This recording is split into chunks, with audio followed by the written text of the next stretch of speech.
Well, lots going on as usual. Today's Saturday, April 5th, 2025, and Sam Cooper thinks that liberal insiders work within the fentanyl trafficking networks and launder money to them and help them, et cetera, et cetera, et cetera. And he was chatting with Viva Fry, and I've got that clip for you this morning.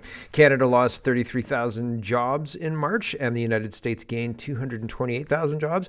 So that's not great for Canada, right? The uncertainty has led to, job losses, and we'll see how that impacts or continues to impact going forward.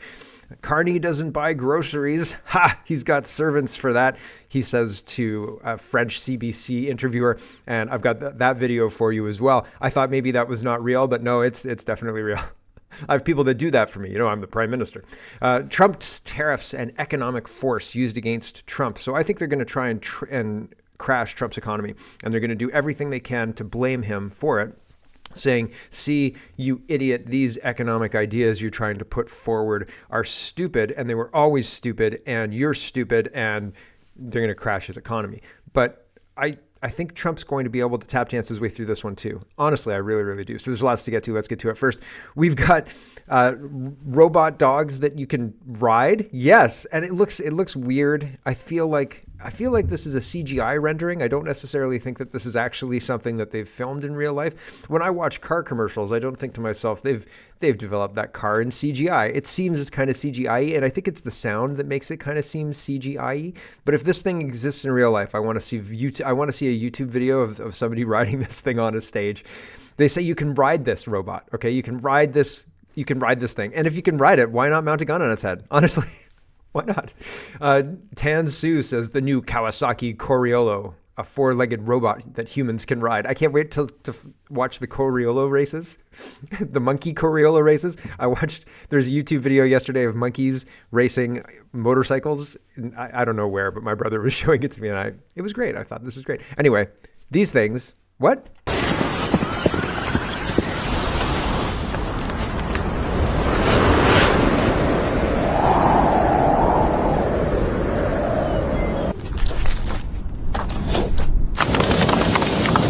All-terrain. Oh, can't say it. Sorry, the video repeats kind of like it's got the same footage more than one time. The sound really the sound during the snow sounds really, really odd. I thought it sounded really, really strange. And then the leaping, right? So anyway, a cat-like thing. It's like riding your own battle cat, but it's electric, I guess. I don't think it's a gas engine. I would be surprised if it was a gas engine. Anyway, Unusual Whales. Let's talk about the tariffs because that's big news. Unusual Whales says, Trump posted this video on Truth Social. Trump is purposely crashing the stock market. Not true. Marco Rubio is going to kind of give some context and what's actually happening, or what the Trump administration intends to happen, I suppose. Here's the video posted by Trump. Trump is crashing the stock market by 20% this month, but he's doing it on purpose. And this is why Warren Buffett just said Trump is making the best economic moves he's seen in over 50 years. Now, here's the secret game he's playing, and it could make you rich. So why is he doing this? To push cash into treasuries, which forces the Fed to slash interest rates in May, and those lower rates give the Fed the ability to refinance trillions of debt very inexpensively. It also weakens the dollar and drops mortgage rates. Now, it's a wild chess move, but it's working. Now, you're probably wondering, what about his tariffs? Well, I'll tell you, it's a genius play. It actually forces companies to build here to dodge them. It also forces farmers to sell more of their products here in the US to bring grocery prices way down. We've already seen this with eggs. Now, remember, 94% of all stocks are owned only by 8% of Americans. So Trump, he's taking from the rich short term and handing it to the middle class through lower prices. Okay, so that is an explanation of the play, right? And people are responding. Tallulah says, share this with your friends who are panicking about the stock market and tariffs. This is truly about a golden era, and this is the same. Doing it on purpose. And this is the same video, okay? And here is Pekka, and he says, Trump's Liberation Day wiped $6.6 trillion off of Wall Street. That's 80 times more than the total U.S. aid to Ukraine since 2022, right? Like, that's terrible. Ukraine aid is 24% of the value of his tariffs just torched in 48 hours. So remind me again, who's bankrupting America? So I'd seen this chart before, and this is really why I wanted to show it to you. Her statement really doesn't matter. It's right across the board. Some areas are green, right? Food and beverages are green. Some other areas were green, but they're trying to tank Trump's economy. Here's another chart for you. This is Clash Report, first 100 days, how the last 4 U.S. presidents moved the S&P 500 in the first 100 days.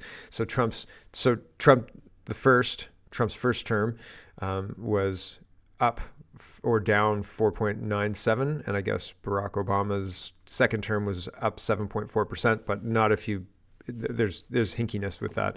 Biden 8.55%.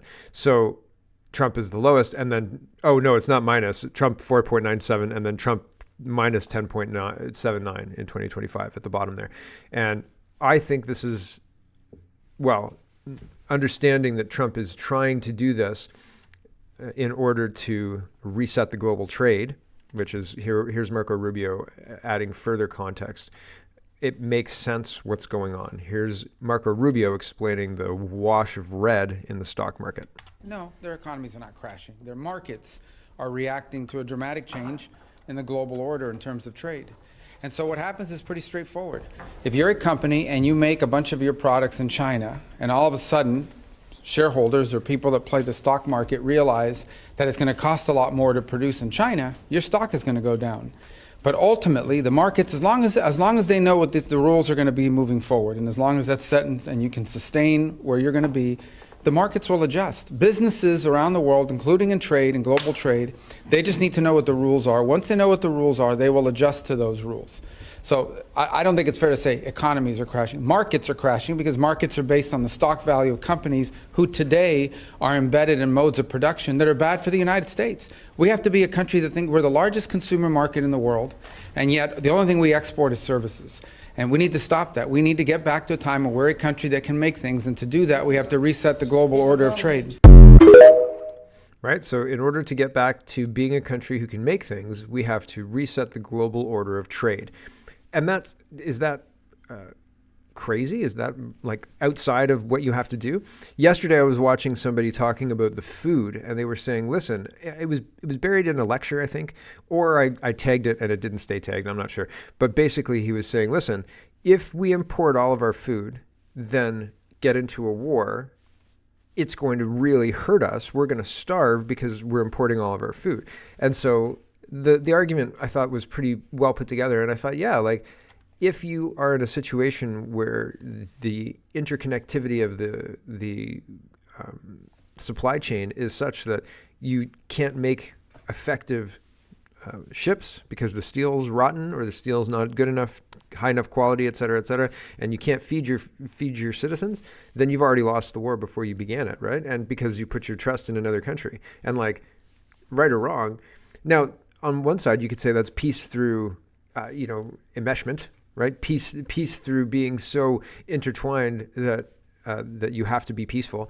But I think that just introduces a more, undercurrent of conflict. Like the conflict goes from being out front, like of course we're in conflict, to being under the curtain, and all of a sudden you get infiltrators and spies and all sorts of things that have a harder time of being controlled because it's not out in the open. It's under, it's undercover, and people don't even know about it. And I think we're in a situation now where people don't really understand how out of control our governments are. Really, the United Kingdom is absolutely crazy. Donald Trump says this would be a perfect time for the Fed chairman Jerome Powell to cut interest rates. What? This is from Trump on Truth Social.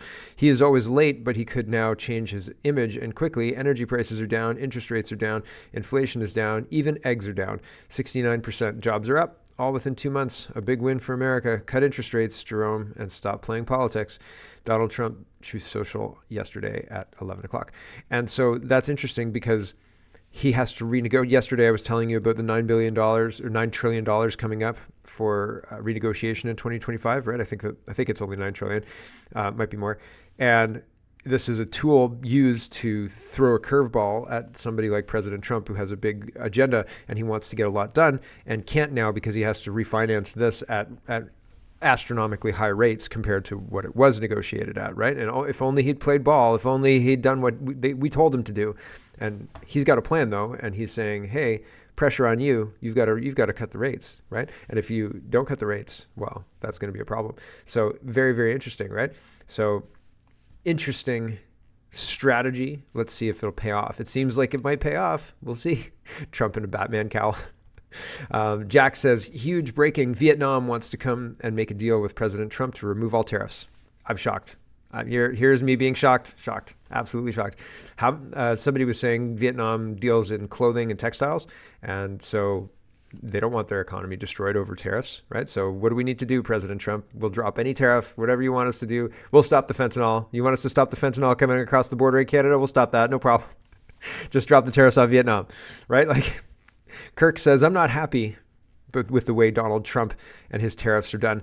I think they could have had a much smarter geopolitical approach and should be done with warlike critical infrastructure building. But they're necessary. It's a brute force reset, a circuit breaker. The U.S. needs to figure out where its economic weakness is, where it can generate return on investment, where it can develop new activities, and how and what is missing. The U.S. economy has been dependent on cheap capital and interest rates. It needs to find its organic footing and refocus its labor market. Over $13 trillion has been printed over the last 5 years, and Americans pay for it while everyone else benefits. That includes the markets that got uplifts from the stimulus. The U.S. is on an unsustainable path. It either does this and course corrects or kicks the can down the road more, and that will strengthen countries like China and defaults. I'd rather do this now than default later. Everyone else should as well, if you want the Western world to be successful. I think that that's accurate. Like, I think that this is, you're sick and your mom comes in with Buckley's. I don't think I've ever had Buckley's, but it's like terrible medicine. And because because it tastes bad, you don't want it. But ultimately, it makes you feel better. I don't know if it is better, but it makes you feel better. And it actually allows your body time to heal and blah, blah, blah, blah, blah, and then you get better.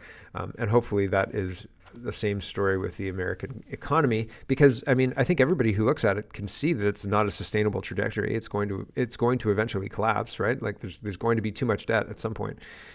They keep stealing. They can't keep stealing like that.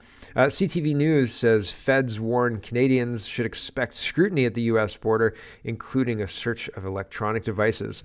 Don't cross the U.S. border. They're going to search your phone. And I think my mom mentioned this to me as well. And she said, if you're going across the border, then, you've got to be careful because they're going to search your phone. And I was like, well, I've got some sick memes on there. I'm logged into a controversial Twitter account maybe, but I don't even think my Twitter account's that controversial. But Twitter is being neutered at this point in time. It's kind of useless. There's the news is, it's just not very good for reach. And so the good accounts aren't being seen properly, I think. But this is just a little bit of propaganda to push people to think that the U.S. is big meanies and Canadians are victims in this whole thing. Tim says he's responding to Mark Carney. Mark Carney says, in my conversation with Chancellor Schultz this morning, we agreed to strengthen the diverse trade relationship between Canada and Germany as we face the crisis caused by President Trump's tariffs. Reliable trade partners are more important than ever. When Germany came and asked Canada, and the point Tim is making is they asked us for LNG, and we said there was no business case there. And apparently there's a business case now because Orange Man bad. Yeah, weird. Tim says, you might have been able to strengthen it further with LNG gas exports to the industrial heartland of Europe. But sadly, I understand from Justin Trudeau that there is no business case for that. Womp womp, right? Like, yowza. Here is Sam Cooper talking with Viva Fry, and here's Sam Cooper speculating that he thinks there's shenanigans. He thinks the Liberals or their lawyers are involved with international drug traffickers and things like that. He says it right at the end of this here. Let's listen. It's just 30 seconds. So he goes through it all here. Here we go. Let's work with the United States. Let's use our own terrorism law to go after cartels in Canada and their Chinese financiers. And if we do that, we'll get the best deal at the negotiation table. And clearly, I've already stated so many times, Poilievre he will have a better plan by far than Carney on doing that, because I'm sorry to say, I think there are people in the Liberal government that are directly complicit in laundering of money for these networks. And I'm talking about lawyers. For what Interesting. So Sam Cooper making news a little bit there, saying I think that there are lawyers in the Liberal Party. Now, is he talking about MP lawyers or like lawyers who are employed by the Liberal Party, or right? Like I'm not sure exactly which lawyers.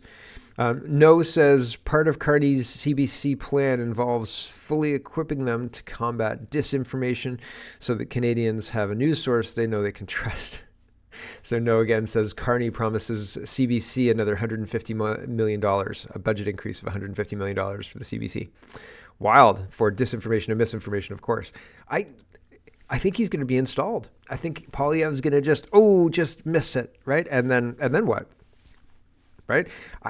I don't know. I'm concerned. And then even if Poilievre gets in, I'm concerned that it's not going to be a win condition. But if Carney gets in, then I think Bill C-63 gets passed. Other terrible things happen, and we closer align with what's happening in France and the UK. More worrisome would be the UK. Juno News says Mark Carney dodges questions on the ethics of tax avoidance, even though I think Canadians would think this answer is abhorrent. Okay, so most people would look at this and say that's not morally the correct answer. He says all the rules were followed, with him having a 5th floor office space in a 3-4 floor bike shop in Bermuda, is just fine by him. All the rules were followed, and also he's not at Bermuda, at Brookfield anymore. Right? Here we go. You were at the helm of a company that quite clearly registered much of its business in Bermuda to avoid paying taxes, including, as CTV News reported, registered to an address of a bike shop in Bermuda. You have said that this is the way the world works, and that in the case of pension funds, that leaves more money for pensioners. But in this case, it looks like just plain tax avoidance. This may be a legal practice, and as you say, as the world works, but is it ethical, Mr. Carney? First off, I'm no longer at Brookfield. Secondly, this follows their arrangements follow the rules, including the tax rules of this country, other countries. And thirdly, as you mentioned in your question, that the structure is organized so that Canadian pension funds can get the most benefit for those pensioners, which are teachers, retired first responders, and public servants. Thank you. Next question. She says, respond to the question as to your opinion as to if it was ethical, but let me follow up on that. It doesn't. I mean, the ethics of the Liberal Party are such that if you violate the ethics laws, you get a $500 fine and a slap on the wrist. Ish. Right? You don't even get the slap on the wrist, really. Elias says, Radio Canada journalists, are you still going to buy American strawberries? Mark Carney, whoa, lady, I don't buy my own groceries. That's crazy. I'm the prime minister. So, yeah, other people do that for me. He's been prime minister for what, 2 seconds? Like, come on. Kevin translates directly. And the host says, will you buy American products? Will you buy American strawberries? And Carney says, I must give you a bizarre answer, in a sense bizarre, because being prime minister, I won't buy strawberries and all that any longer. Someone else does that. That's what he says, all in French. Here's Mark Carney. Oh, hold on. It's not queued up properly. Here we go. Est-ce que vous en achetez encore des produits américains? Est-ce que vous achetez des fraises des États-Unis? Vous envoyez fraises des États-Unis? OK. Je dois vous donner une réponse bizarre, dans un sens bizarre, parce que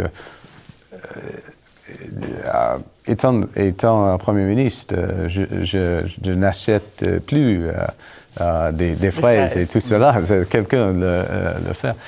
Est-ce que vous en achetez encore? So weird. And if you don't speak French or understand, I mean, even if you don't speak French and understand, I think that the time he takes to respond was kind of clear, and it took too long. The okay was a little bit awkward, I thought. And then he goes in and says, this is a bizarre answer. I mean, like, I have servants who do that for me now. I'm the prime minister. I don't go grocery shopping. Huh. Right? Like, did you direct your servants to not buy American products? Or do you not have any say over what groceries come into the prime minister's office? It's one of those things. It's a weird way to answer the question. You could just answer the question. Effectively, I told my staff to no longer buy American strawberries. No, that's not simple. I think that's weird.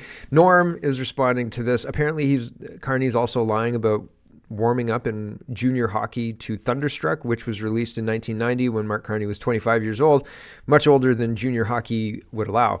Okay, so Norm says this was not Mark Carney's warm-up song when he played minor hockey. Carney was born in 1965, making him 60 years old. Thunderstruck was released in 1990 when Carney was 25 years old. Minor hockey ends at the latest at 21.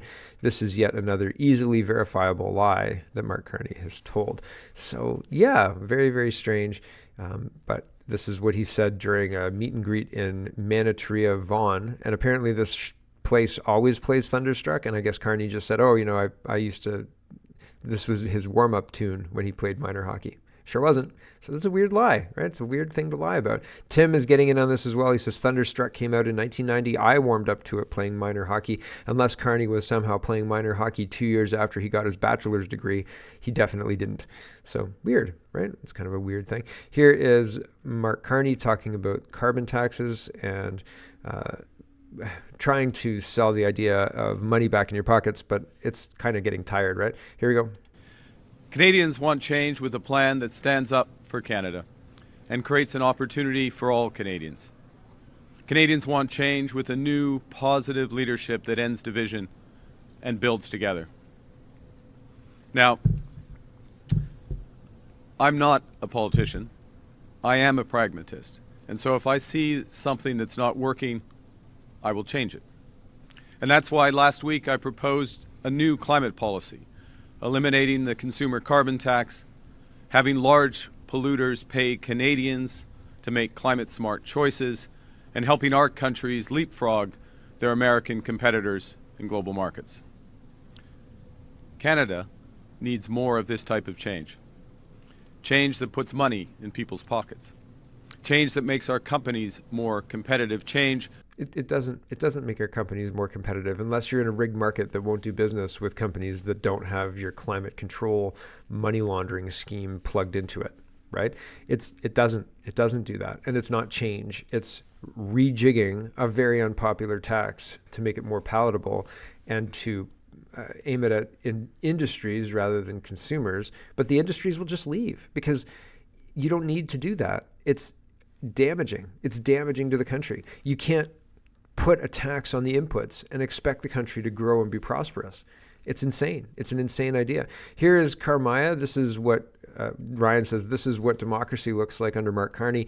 He has goons stationed at the door of his events who assume to know who Carmaya is, and even though she's registered for the event, they won't let her in. So the exchange is kind of weird. Here's what's going on, but it doesn't seem like Mark Carney is going to make anything much better for media or speech in the country. Here we go. Closed to you guys.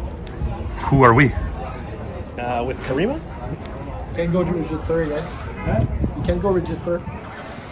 I'm not sure I understand. How do you... I think you're part of this crew. We saw you get out of the car. It's a closed event. You aren't registered unless you could show me a registration. Hi, it's a closed event. I have a registration. I don't believe you do. Sorry, guys. What's your name? I registered for the event. It says, hey Karima, we can't wait to see you tomorrow. Yeah, but you don't have the QR code. How do you know that? Because we know who those people are. Can you elaborate on that? Because I'm a little bit confused. I've been calling the media line to try to understand if there is some sort of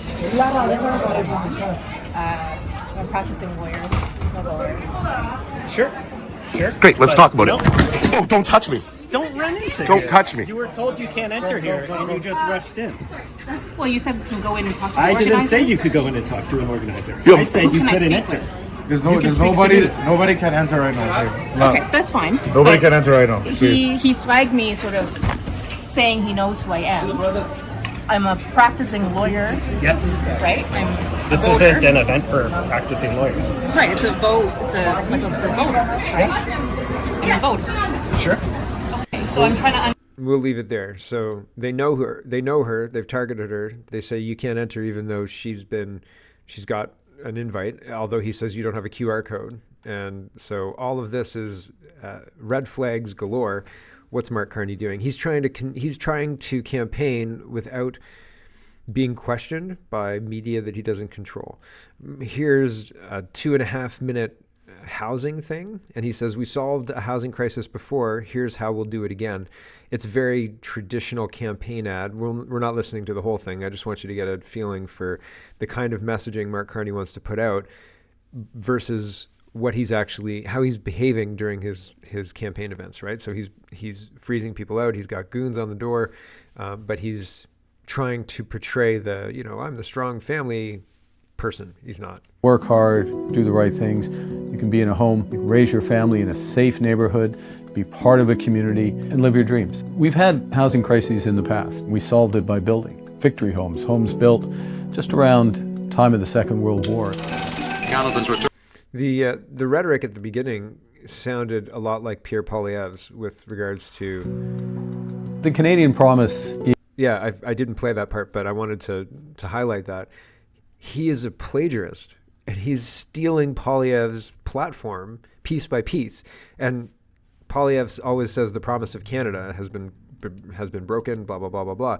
So Carney is just trying to lift Poilievre's effective talking points and use them for his own, right? Pretty interesting. Very interesting stuff. Here, CPC supporters get in a fight with LPC supporters. I don't know who's who. I don't know which person. I don't know if it's a CPC person recording the LPC person. I don't know which lineup this is for.